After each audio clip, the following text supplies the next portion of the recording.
Let's talk about Adelaide because they went to Perth on Thursday night. They do the Perth-Sydney double, two teams we expect to play playoffs, and they belted Perth from the opening tip, and they were just as impressive, in particular late on Sunday. I want to ask you straight up, Homicide, Dusty Hannahs. When he's aggressive, the much different player, much different team. He was aggressive coming back off the bench on Thursday night, likewise on Sunday. Well, here's what I'm going to say. Under pressure, he wasn't the guy. That's the reality of it. With no pressure, he's playing free. As an import, I get it. Season's done. I got to find a way to finish off strong. So for me, when I pack my bags and go elsewhere, I can leave this place confident regardless of how choppy and inconsistent the season was. And he did that. He was very impressive in this last round.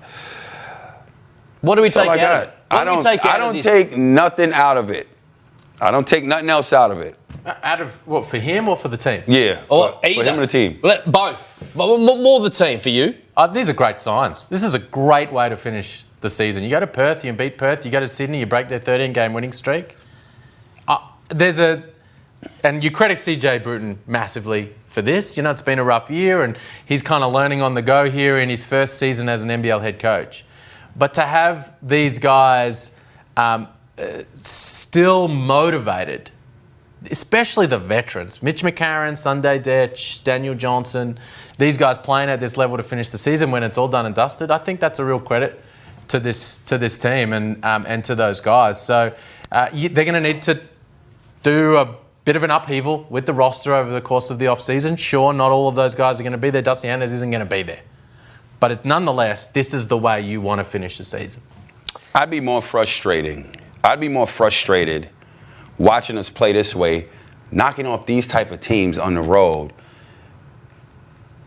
And I'd be, again, more frustrated because of the fact that I wasn't able to do this when it really mattered. But I'd leave more frustrated in a situation like that. But you mentioned a perfect example of that, right? And this is exactly what sport is. It's such a mental battle at different times. To be able to find that right balance between playing loose and not carefree, but feel a little more carefree when the pressure is well and truly off.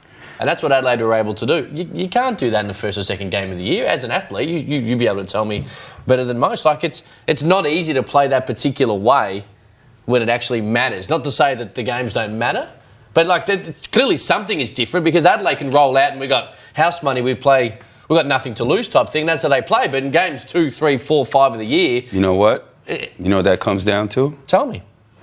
Go find mental warriors. Go find guys you in the trenches, and you got to claw your way out. You got those guys. It's too many times you hear, I want guys that fit culture. That's cool, but these guys are not mental warriors. So what do you got? A losing season.